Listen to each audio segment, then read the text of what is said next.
여러분 반갑습니다. 저는 여정사 주지이며 가야불교연구소 소장 도명이라고 합니다. 여러분들께 다소 생소한 주제인 가야불교란 무엇인가, 생소하다는 것은 굉장히 또 신선하다라고 하는 의미도 있습니다. 이 새롭고 재밌는 주제에 대해서 제가 아는 만큼 또 여러분과 함께 나누려고 합니다. 오늘은 그 1강으로서 가야불교 또 삼국유사, 삼국유사를 쓰신 일현 스님, 그리고 근래에 가야불교를 말씀하셨던 용성 스님까지 한번 배워보도록 하겠습니다. 가야는 과연 어떤 나라인가? 과연은 우리가 흔히 신비의 나라라고 그렇게 얘기하지만 과연 신비의 나라로만 그렇게 커튼 뒤에서 그렇게 숨만 있을 것이냐, 드러나지 않는 그런 나라인가? 가야는 실제 했던 나라이고 서기 42년부터 562년까지 총 하면 520년간 한반도 남쪽에 실제 했던 나라입니다. 전 세계 역사를 이렇게 살펴보면 500년 이상 되는 왕조가 그리 많지는 않습니다. 우리 신라도 건 700년 이렇게 되고 조선도 500년 되고 우리나라에는 500년 이상의 역사가 꽤 있습니다. 이렇게 볼 때 500년 이상 역사 속에 실제했다라고 하면 그것은 엄연히 역사 속에 국가로 인정되어야 되고 또 역사로서 그렇게 인정되어야 되는 것입니다. 우리가 흔히 삼국시대 고구려 백제 신라라고 하지만 삼국시대에 가야가 함께 있었습니다. 삼국과 함께 힘도 겨루고 전쟁도 하고 서로 상부상조하고 그렇게 실제했기 때문에 가야가 멸망했다라고 해서 가야를 역사 속에 배제시키는 것은 맞지 않다. 가야는 과연 우리 역사 속에서 어떤 영향을 미쳤고 그것이 오늘날까지 어떻게 전해지고 있는가, 그것도 또 한번 살펴봐야 될 과제입니다. 김수로의 대륙문화, 가야를 건국했던 그 왕은 기원 후 42년 김해 구지봉에서 탄강에서 가야를 세웠던 김수로왕, 김수로왕의 대륙문화, 김수로왕의 그 출신이 유목민이라고 그럽니다. 북방 유목민족이라 그러고 또 김수로왕과 결혼했던 허왕후는 인도 아유타국 출신의 그런 공주라고 합니다. 그래서 인도에서 이 땅으로 올 때 배를 타고 왔죠. 그래서 인도 그리고 동남아 이쪽 그리고 우리 한반도의 해양 문화가 함께 대륙과 해양의 그런 문화가 융복합되어져서 굉장한 문화를 꽃피웠던 그런 나라가 바로 가야이다. 소위 극성이 다른, 우리가 플러스와 마이너스를 얘기합니다. 극성이 다르면 다를수록 큰 힘을 가지죠. 극성이 같으면 밀어내거나 그렇게 제대로 힘을 쓰지 못합니다. 우리가 흔히 인종도 잡종광시에 그런 얘기가 있습니다. 인종도 근친상간을 하든지 너무 가까운 곳에서 그렇게 하면 어떻게 보면 인종적으로는 열성해진다. 반대로 아주 그 극성이 다른 유전적인 요소를 가진 사람들이 만나면 굉장히 강해진다. 머리도 좋고 신체적으로도 강건하고 인물도 좋고 그렇게 되는 것이죠. 자, 가야는 당시 철 무역으로 아주 융성했던 상업 도시국가였습니다. 철이라 그러면 지금은 철이 흔하죠. 또 철보다 더 좋은 여러 가지 그런 재료들이 많지만은 당시에 철을 다루었다라고 하면 요즘 최고의 IT 기술을 가진 거하고 똑같습니다. 최첨단의 하이테크 기술이 당시에는 철이라든지 도자기라든지 이런 것들이었습니다. 그래서 이 철기 문명을 바탕으로 해서 당이라든지 당이 아니고 한나라라든지 또 외라든지 주변 국가들 또 멀리 인도까지 이렇게 교역했던 그런 흔적들이 있죠. 그리고 가야의 철기의 그 기술은 철 만드는 기술은 중국 대륙의 공법이 아니고 인도에서 건너온 것이라고 이미 논문에서 증명하고 있습니다. 그래서 그렇게 보면 가야는 기원 후에 이제 가야가 세워지고 나서 초기부터 인도와 그렇게 교류를 했지 않느냐 그렇게 보입니다. 허왕우가 이 땅에 왔다라고 하는 것은 전혀 모르는 생명부지의 땅에 이렇게 올 수가 없는 것이죠. 전 세계 역사로 이렇게 보면 처음에는 어떤 지역을 개척할 때는 상인이 가장 먼저 갑니다. 뭐 선발할 때는 군인이 갈 수도 있지만 그 다음에 본격적으로 그 길을 내는 것은 상인들이 가서 물물 교환을 하고 장사를 하고 그렇게 하면서 루트를 만들어내고 이제 상로가 뚫리고 나면 이제 사람들이 붐비게 되고 그리고 물자가 오가게 되고 그렇다 보면 그 다음에는 문화가 가죠. 그 문화 중에 특히 중요한 것이 종교가 갑니다.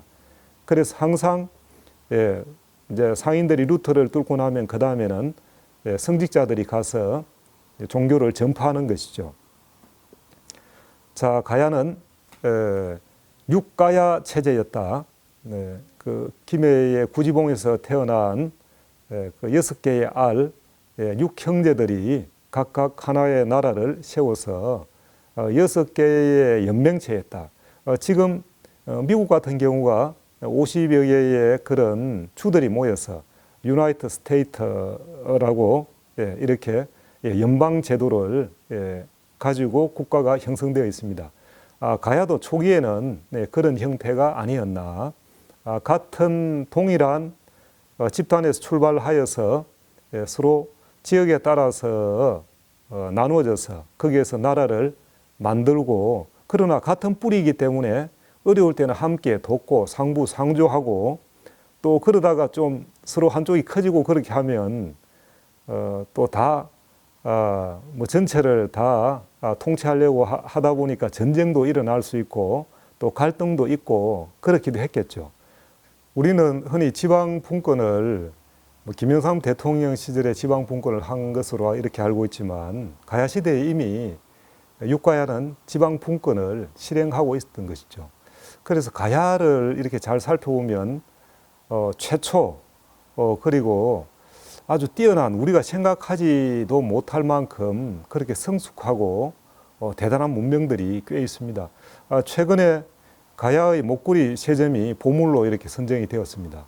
근데 그 보물들을 보면 현대의 목걸이보다 더 뛰어납니다. 그리고 그 알맹이 하나 아주 좁쌀보다 작은 그 알맹이에 구멍을 뚫어서 큰 목걸이를 만든 것을 보면 그 당시에 얼마나 정교한 기술이 있었는지 우리가 흔히 뭐 웃자고 하는 얘기로 2차 대전 때 독일이 스위스를 공격하려고 머리카락을 하나 반토막을 내가지고 그렇게 스위스에 보냈답니다. 그러니까 스위스의 기술자들은 그 보낸 머리카락에다가 아주 그 긴 머리카락 거기에 구멍을 뚫어서 보냈다 이렇게 그렇게 얘기를 합니다.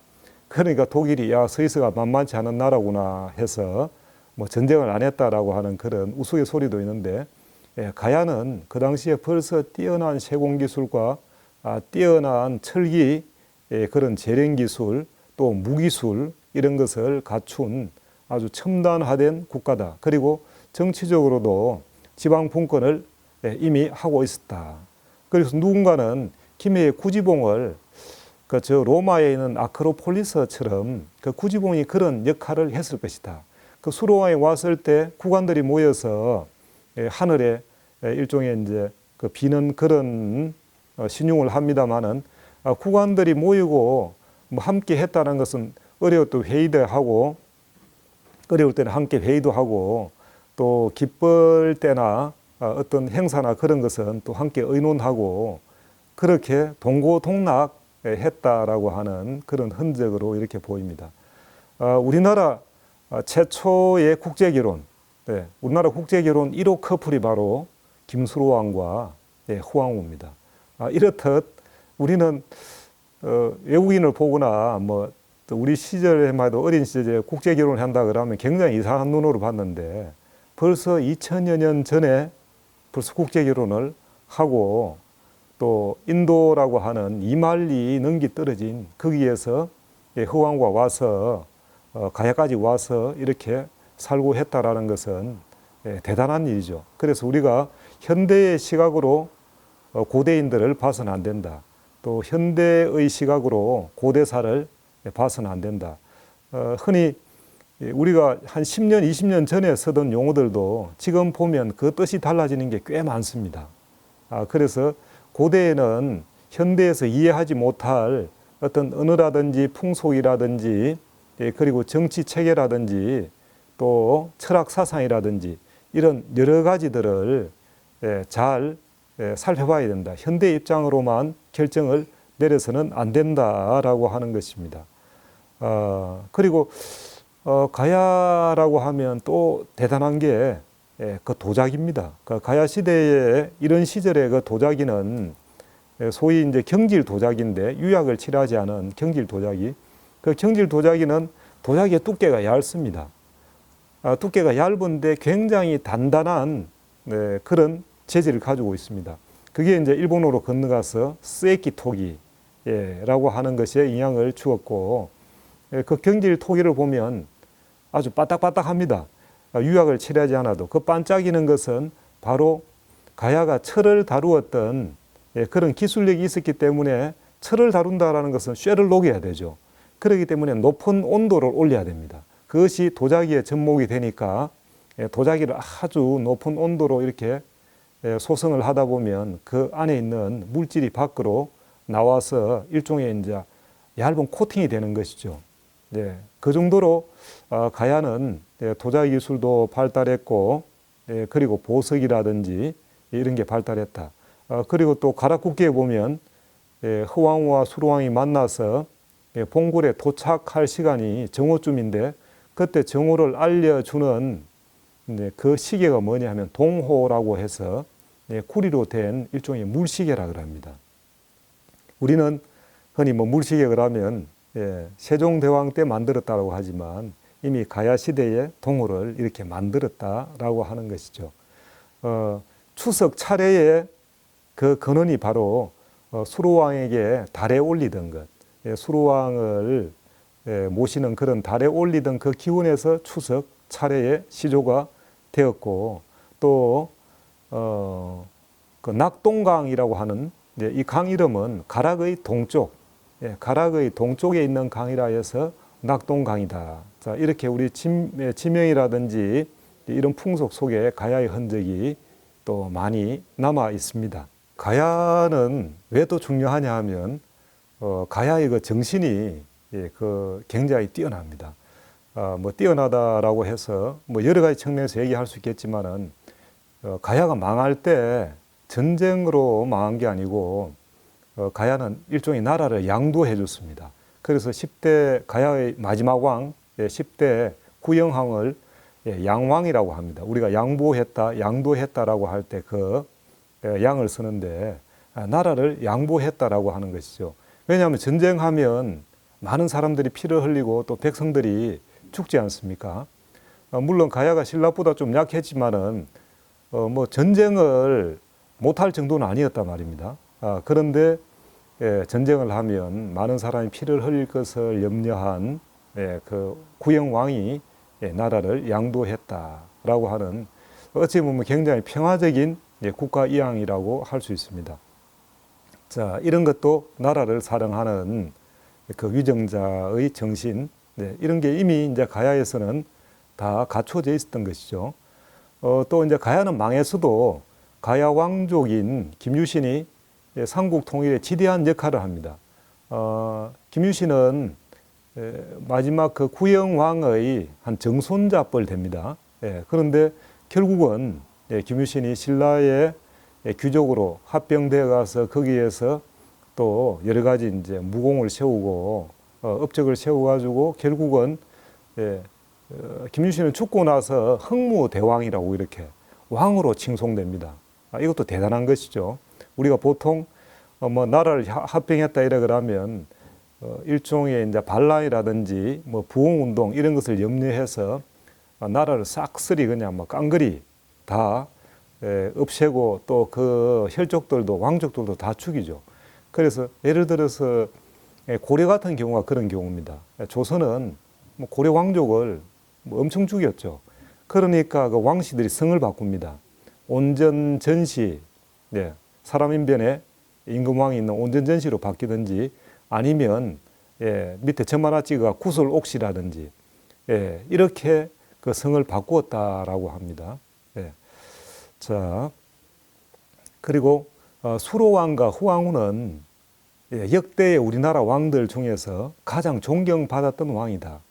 뭐 조선시대까지 역대의 왕들을 다 추정해가 제사를 모시고 이렇게 했습니다만은 그 왕비까지 같이 이렇게 추정한 경우는 수로왕과 후왕후가 조선시대까지는 유일했습니다.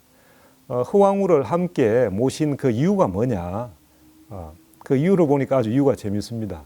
이유가 왕을 잘 보필했다. 이제 안으로 보좌를 잘한 그 공이 크다. 이제 이게 명분입니다. 뭐 단순히 그 나라를 장건한 그런 왕들이라든지 그런 분들을 보좌한 분이 많죠. 그러나 후왕후는 단순히 보좌만 한 게 아니고 가락국기나 이런 데 보면 함께 나라를 다스렸다라고 이렇게 나옵니다. 그리고 수로왕은 보면 연세도 많고 그리고 일종의 신통력도 좀 썼고 일반 왕과는 조금 다른 그런 이미지가 있습니다. 왕이기도 하고 제사장이기도 하고 그리고 굉장히 덕으로 다스렸고 그래서 후대의 왕들이 굉장히 존경을 받았던 왕이 바로 김수로왕입니다. 그래서 조선시대까지 그렇게 존경을 했다라고 하는 것이죠. 왕후까지도 같이 그렇게 됐습니다. 그리고 일본의 최초의 문명 전파자가 바로 가야계다. 가야가 일찍이 해상 문명 대국으로 그렇게 발전을 하면서 문명 또 상업국으로 그렇게 발전을 하면서 일본의 이제 문명을 전파하게 되는 것이죠. 그래서 일본의 가야의 그런 분국을 세운다라고 그렇게 얘기를 합니다. 그러니까 일본에 가면 당나라 당자라든지 매울 신자라든지 이런 지명이 있는 것은 다 가야와 연결이 되어 있다. 그게 바로 뭐 카라라고 하든지 가라라고 하든지 이렇게 음이 그렇게 되기 때문입니다. 일본의 천황계, 일본 천황가의 그 첫 번째 천황들이 바로 가야계였다라고 많은 역사가들이 얘기하고 있습니다. 뭐 지금은 현재의 일본 천황가는 백제계로 그렇게 알려져 있죠. 그리고 지금 그 천황이 자기의 조상은 백제다 뭐 이렇게 얘기하고 있고 또 그 천황이 뭐 때때로 고구려 신사다 또 신라 신사다 백제 신사다 이렇게 다녀갑니다. 자기 조상을 또 참배를 그렇게 하는 것이죠. 자, 그래서 최초의 문명 전파자는 일본의 최초의 문명 전파자. 그래서 일본에서는 육지에서 온 사람을 도레인이라 이렇게 합니다. 최초의 도레인이 바로 가야계다라고 하는 것입니다. 그리고 가야의 건국신화, 그 큐슈 지방에 있는 그 가야의 건국시마, 큐슈 가고시마 구지후루다케라고 하는 구지후루다케가 바로 구지의 마을 봉우리 이런 뜻입니다. 그러니까 구지봉이죠. 구지마을 봉우리니까 구지봉입니다. 거기에 신화도 천송강림 신화, 하늘에서 신이 내려와 가지고 그 나라의 임금이 되었다라고 하는데 그때 수로왕을 맞이할 때 국왕이 맞이를 합니다. 그런데 일본의 그 천송강림 신화도 9명의 지도자가 가서 숫자가 똑같습니다. 그리고 그 봉우리도 구지후루다케라고 그렇게 구지봉이라고 하고 그래서 공통된 창건 신화를 가지고 있다라고 합니다. 그래서 그것은 이쪽에서 집단적으로 이주를 했기 때문에 그 신화까지 같이 전성이 되었다. 뭐 살림 도구나 그 삶의 방식만 간 것이 아니고 자기네들의 그 정신 세계까지도 같이 넘어갔다라고 하는 것이죠. 그리고 이제 신찬 성시록이라고 뭐 일본 지금으로부터 한 1000여 년 전쯤 될 겁니다. 그 일본에 있는 성시들을 다 조사를 한 거죠. 어떤 성이 일본에 현재 있나 하고 쭉 조사를 했는데 그 당시에 많은 성시들이 조사됐는데 그 중에 9개 성시가 가야계라고 그렇게 이제 그렇게 발견이 되었습니다. 그러니까 가야계는 일찍이 들어와가 그 다음에는 뭐 신라계 백제계한테 밀렸죠. 밀리기는 했지만은 그러나 그 뿌리는 남아 있다라고 하는 것입니다. 그래서 일본에서 온 많은 그런 관광객들이 이 김해 오면 반드시 이 김해의 김수로 왕릉, 그리고 허왕우릉에 참배하는 분들이 많이 있습니다. 그분들은 단순히 관광만 온 게 아니고 뭐 예를 들어 일본의 하라시다, 뭐 그런 시는 바로 김해 김씨의 후손이라고 합니다. 그러니까 그런 분들은 그 자기네들 족보가 있기 때문에 이제 김해 오면 거기에 참배를 그렇게 하는 것이죠. 네, 이제부터 가야 불교에 대해서 말씀드리겠습니다. 가야가 이제 성립하고 나서 6년 후에 수로왕 7년쯤에 허왕우가 옵니다. 허왕우가 올 때 파사석탑이라고 하는 탑을 싣고 오죠. 그때 탑이라고 하는 이 불교 상징물, 이것이 들어온 것이 바로 가야 불교의 시작이라고 이렇게 보고 있습니다.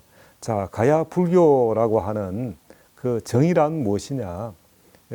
우리가 용어 정의는 상당히 중요합니다. 정의라고 하는 것은 모든 중요한 핵심을 가장 간략하게 요약한 것이 바로 정의이기 때문에 그래서 정의가 흐트러지면 모든 것이 다 흐트러진다라고 그렇게 볼 수 있습니다.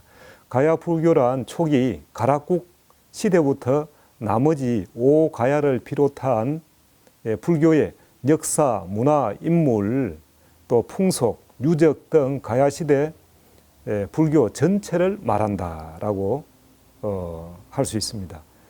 그리고 가야 불교는 뭐 우리 김해 지역에서는 많은 설화와 또 전설 이런 것은 있는데 과연 그런 문헌적인 근거가 있느냐? 가야 불교는 역사 속에 실제하는 그런 근거가 있느냐? 그 역사성, 그 사실성은 어디에 있느냐? 그것은 바로 삼국유사의 가락국기조, 금강성 파사 석탑조, 어삼 불용조, 또 주세붕의 장유사 중창기, 또 숭선 전지, 김해 명월사 사적비, 가락국사 장유화상 기적비, 가락국 태조롱 숭선 전비 등의 문헌과 비각, 이런 문헌 사적하고 그리고 비각 속에 이런 역사적 사실들이 다 적혀 있습니다.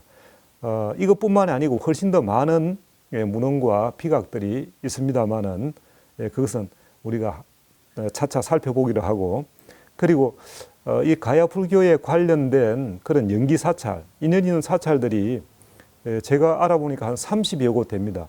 제가 이거 준비할 때까지만 해도 한 20곳 이 정도 알려져 있었는데 이제 점점 찾아보니까 점점 더 나오는 거예요.